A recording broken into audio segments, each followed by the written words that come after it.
We are so lucky to have such a long history, which inevitably results in a number of referrals from colleagues, friends, and acquaintances who have spread the word about our expertise in American art.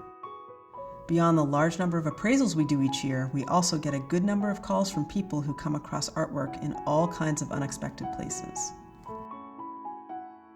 Back around 2004, two sisters called us up. They had recently inherited a house that had been in the family for over a century. When they went up to the attic to clean it out, among the cobwebs and debris, roofing tiles, and old nails, they found a piece of artwork. They thought it was a print, but luckily they brought it in just to be sure. And when we examined it, it actually turned out that it was in fact an oil painting. We turned it around, and on the back of the frame and the stretcher bars, there were original labels which helped us figure out who the artist was as well as where it was painted. It was painted by a rare Boston artist named Josiah Walcott. Dated 1883, the scene depicted a dramatic view of billowing smoke and red flames engulfing the Boston suburb of Roxbury. Not only was it a rare example of Walcott's genre work, but we think it's quite possibly the last painting he did before he passed away 2 years later. The sisters were thrilled and excited and a little relieved to learn that it had survived in that attic for over 100 years, and they were even more excited to have this wonderful piece of Boston history.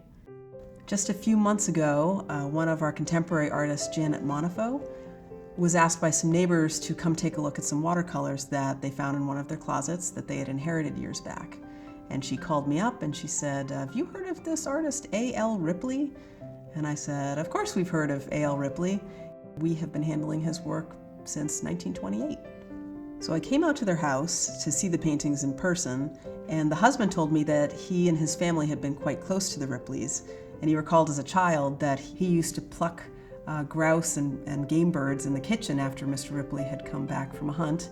At some point, Ripley had given their family some paintings, and he was just curious if they had any value.